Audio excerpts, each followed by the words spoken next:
This is the Putrims K12, one of the most exciting releases in the smart projector space. It brings convenience at your fingertips with its built-in Google TV, meaning you have access to all your favourite streaming apps without needing any external devices. With voice control, you can now search or open apps simply by speaking. It's got autofocus and auto keystone. It supports Wi-Fi 6 and Bluetooth 5.2 and has a 1000 Ansi Lumen rating. Hi everyone and welcome back to the channel. Thanks for joining me in another projector review. Today we have something exciting on the channel. This is a relatively new projector brand that's just entered the market called Putrims.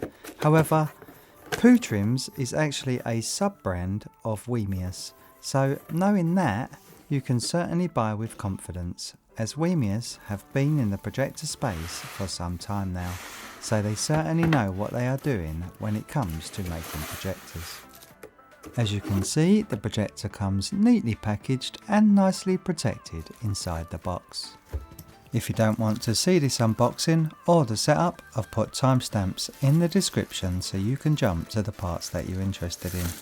Now this is a lovely looking machine, and the build quality feels very good indeed. It has quite a bit of weight to this one. It feels a lot more substantial to some of the other projectors that I've tested. On the front we have a solid lens cap that fits the opening nicely, and we have an infrared and autofocus window on the front of the machine.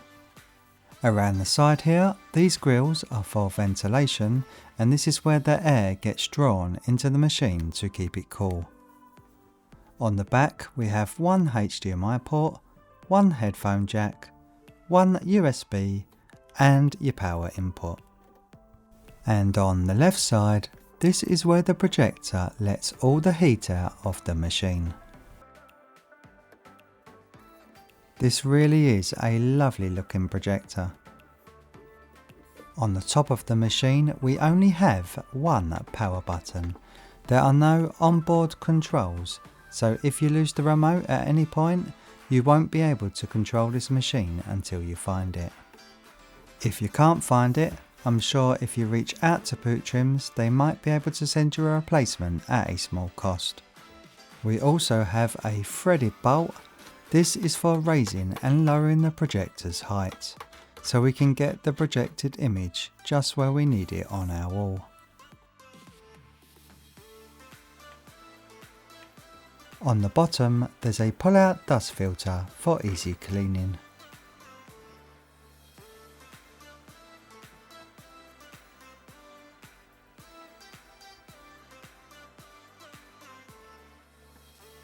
So when the projector's powered off we get an orange light, and when we power on the projector it will change to blue.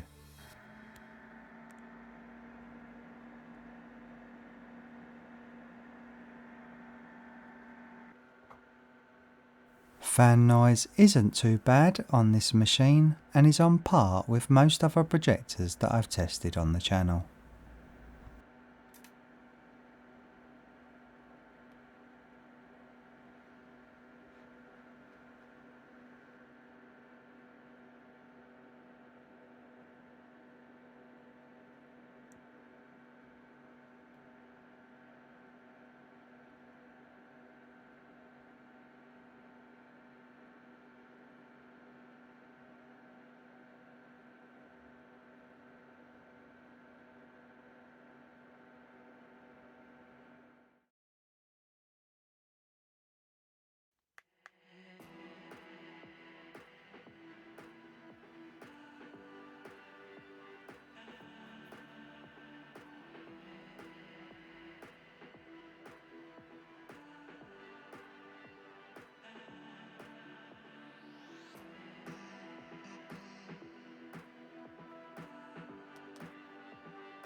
Boot speed was also impressive, coming in at around 20 seconds. When you first power on the projector it will autofocus and auto keystone all by itself. Let's now correct the image so it fits my projector screen.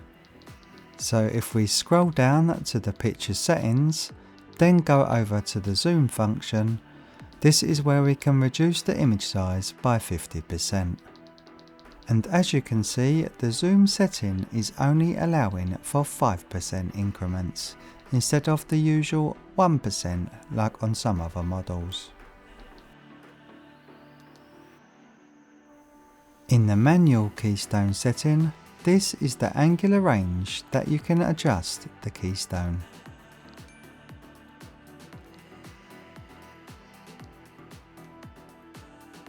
And if we click on auto keystone, this is how fast the projector auto focuses and auto keystones.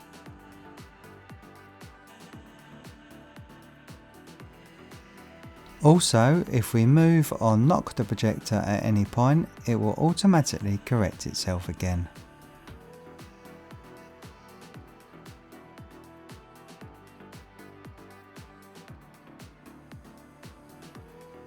We can also turn off the autofocus and keystone if we don't want the projector to do it every time. This is a great option, especially if you like to manually dial in the focus and keystone yourself. This will stop the projector from messing up your settings. Now the K12 is 2.9 meters away from my projector screen, and this is how small we can make the image in the zoom setting.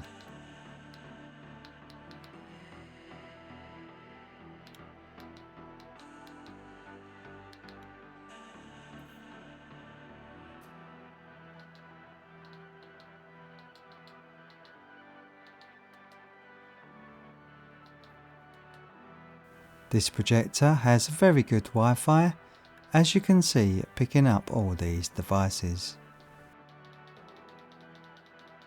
The good thing about this projector is it lets you connect to the 5 GHz frequency.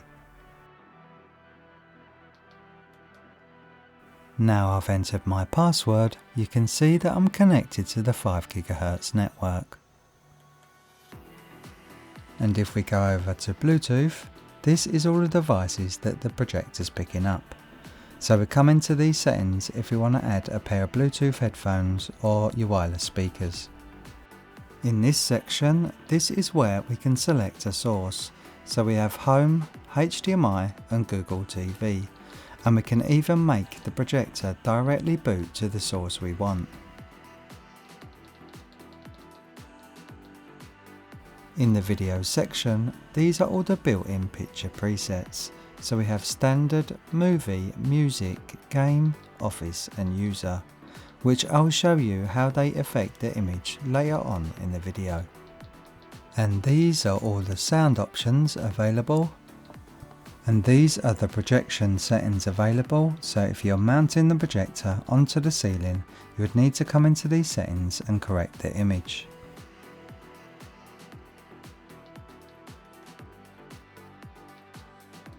What was really nice to see is there was an over-the-air update already to be downloaded.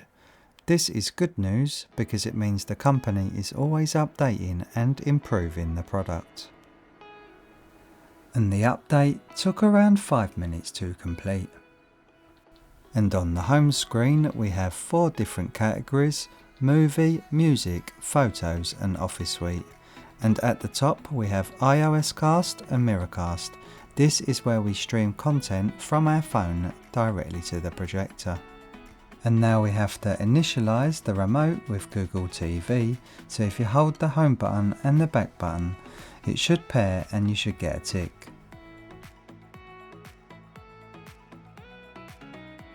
Now I'm just going to enter all my details on Google TV and speed up this setup.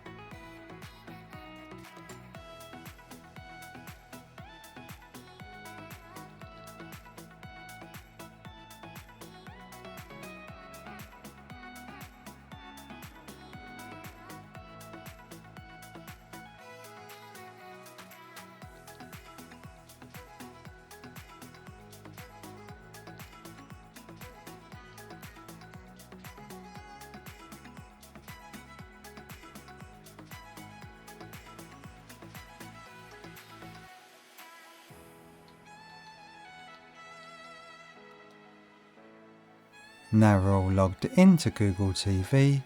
As you can see, the user interface is very clean and it's intuitive to use with just 5 categories at the top of the screen.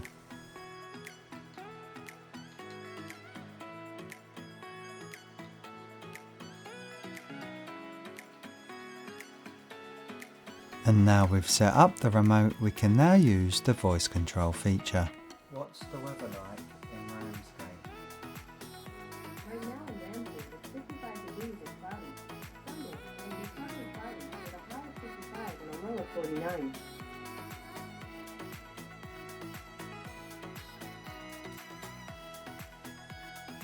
Tell me a funny joke.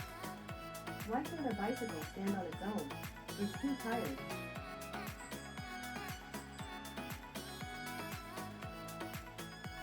Thanks to the Google TV, the Netflix login has never been simpler. Just scan the QR code on the screen with your phone and this will log you straight into Netflix.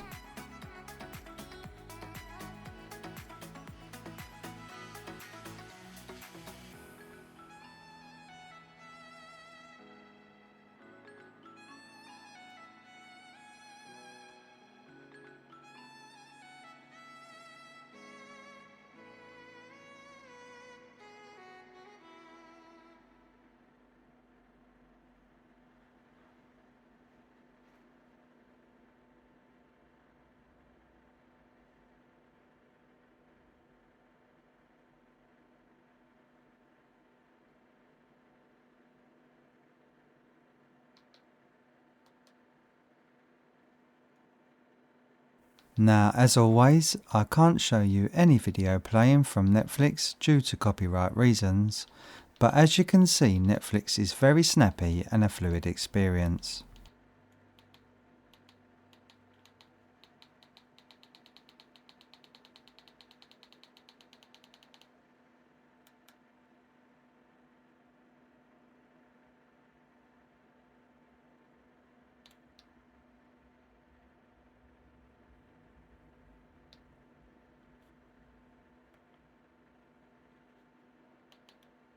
And the login process is exactly the same for Amazon Prime.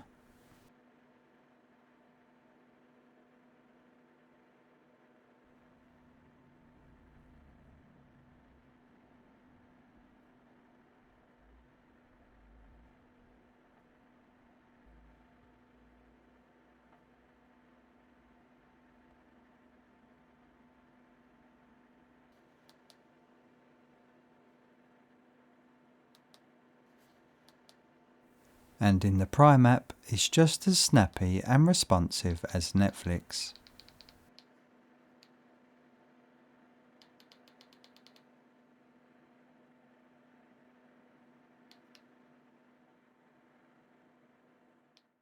Now when looking at the specifications on Google TV, it said this projector had 4 GB of storage. I then downloaded the Ada64 app to check the remaining specifications. This also said we had 4 GB of storage and 2 GB of RAM.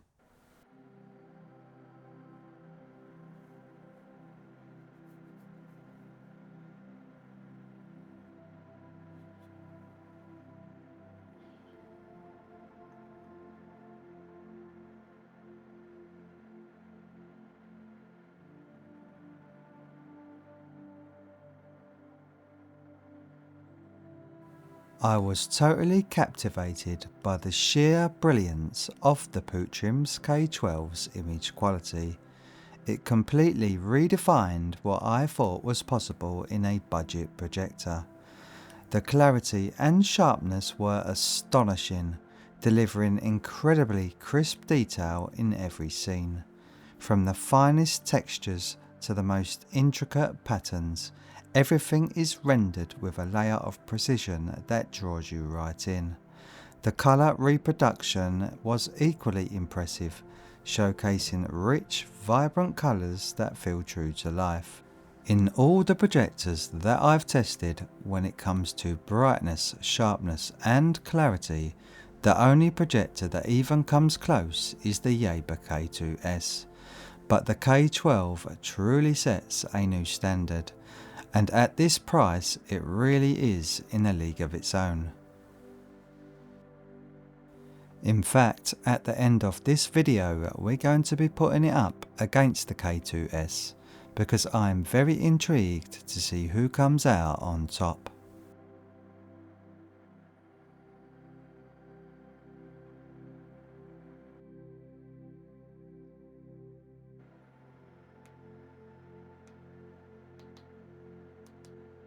Now, as I mentioned earlier in my review, here is the effect that the different picture presets have on the image.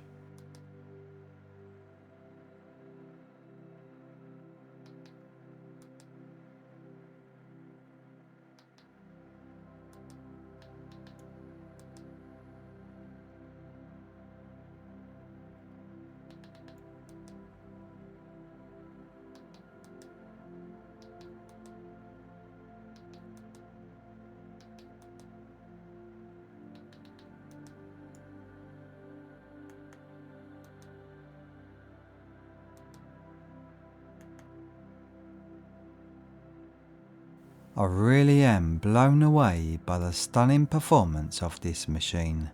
It truly is remarkable.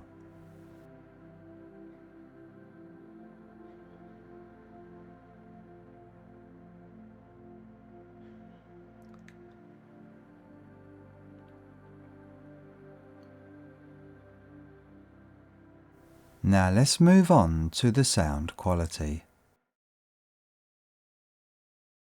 The sound was also pretty decent on this machine, and it would certainly fill a large room at full volume.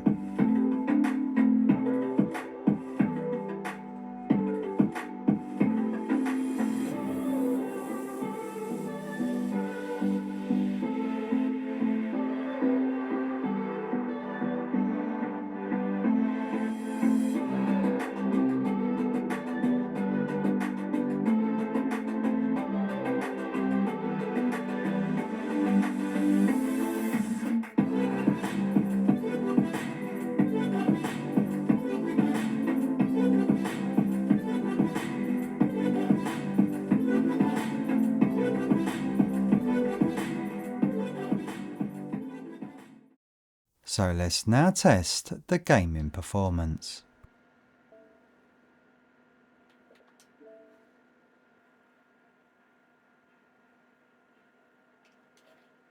Game starts in 5, 4, 3, 2, 1. Domination. They lost the lead.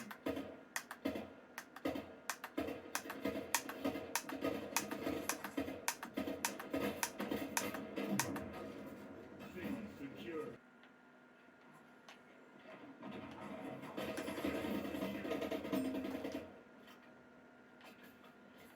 Gain the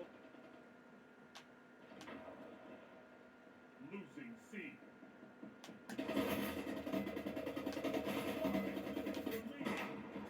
C lost.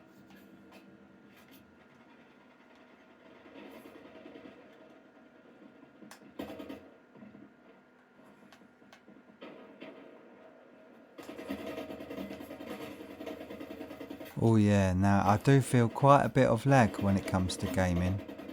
If I had to guess, I would put it around the 100 millisecond range. But as you can see, I'm still playing the game quite well and getting some kills. Is it the best performing projector for gaming? No. However, it's certainly capable of playing games. This machine will probably be better suited playing story games, RPG games and retro type games. But if you want to play FPS games and you don't mind the lag, it's more than capable of keeping you entertained. And I'm actually playing this game quite well considering its low response time.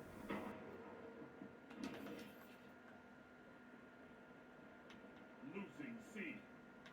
A secure. C lost.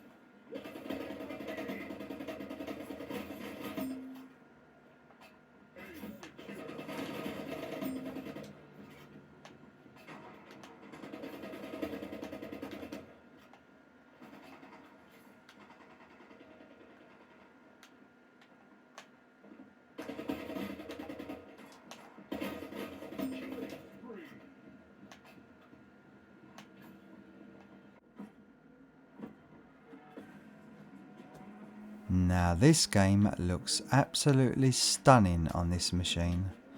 This projector really does put out a beautiful and vibrant image.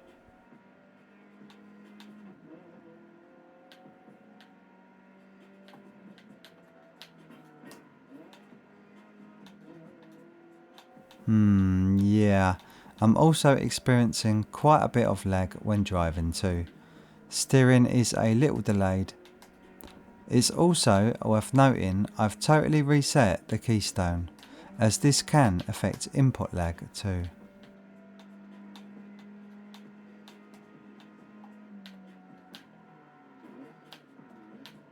Oh yeah, it was quite delayed there. I literally drove straight into the car. But yeah, driving games are a little challenging, but still perfectly playable if you don't mind a bit of delay. So let's now test the input lag properly. So yeah, we are 120 milliseconds. So yeah, that's just what I expected. I thought it was going to be over 100 milliseconds. So that would explain why I could feel the input lag. Now let's test it again with my other tester, but this tester's got slightly newer firmware on, so let's see if it gives the same reading. And as you can see, this lag tester shaved off around 5 milliseconds, because it flashes a lot faster than the other version. Screen uniformity was also decent on this machine, with no significant dark patches in the corners, but the image definitely looks brighter directly in the centre.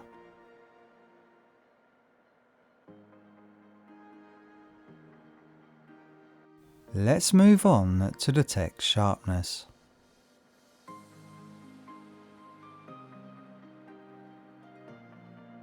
Whilst testing the text sharpness, I was equally impressed. Many projectors tend to have softer, slightly blurry edges, but this model showed impressive edge-to-edge clarity. Text was crisp and easy to read across the entire screen, so this projector would be ideal for presentations or text-heavy content.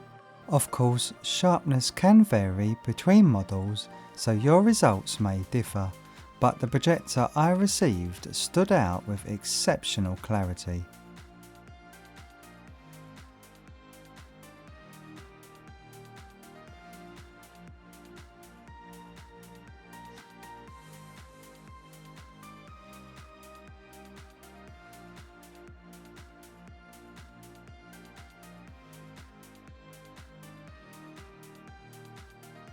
So let's move on to screencasting.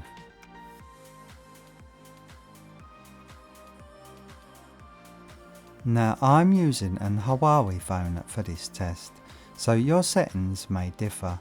If you drag down the settings bar at the top of the screen, you should either see screencasting, screen mirroring or screen projection, something along those lines. And then you should see the K12 appear in the list. Just select the device and it should automatically pair with the machine. And as you can see, the screencasting is very responsive. There's hardly any delay, which is great.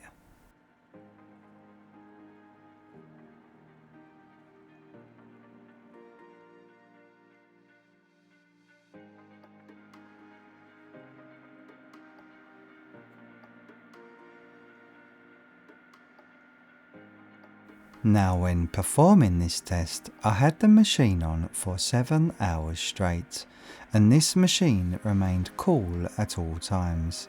And these are the figures that I got from my thermal camera, which I thought was excellent, especially for the projector being on all that time.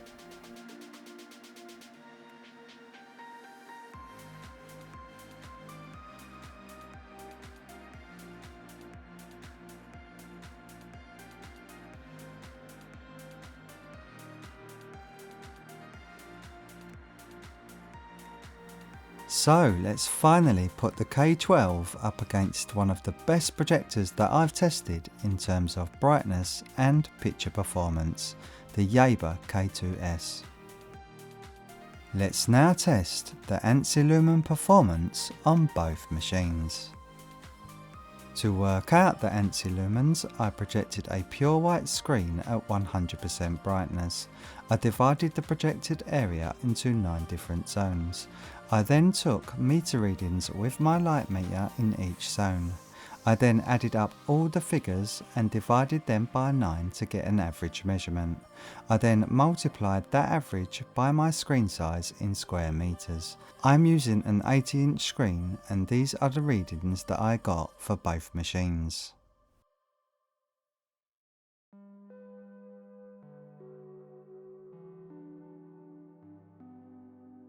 One of the main reasons why I'm putting the K12 up against the K2S is the Yaber K2S is what I use at home as my main projector. And the reason why I use it as my main projector is not only for its stunning image clarity and picture performance, but mainly because of the brightness output, as up until now, this was currently the brightest projector that I reviewed on the channel. And after testing both the K12 and the K2S side by side, it's clear that the K12 really stands out when it comes to brightness output, sharpness and overall colour accuracy and performance. The K12 consistently outperformed the K2S. There were some instances in this side-by-side comparison where I thought the Yaber looked better in some scenes and the K12 looked better in others. But that just goes to show how good the K12 is when it's competing with one of Yaber's flagship machines. The K12 really is an exceptional machine around this price point. So I hope this side-by-side comparison has helped you get a clear picture of what each projector has to offer. If you have any questions that I didn't cover in this review, please leave them down below and I'll do my best to get back to you. Also, let me know what image you thought looked best in the comments down below, and if this review has helped you out. If you would like to buy this machine, I'll put a discount code in the description and in the comments section so you can get a better deal.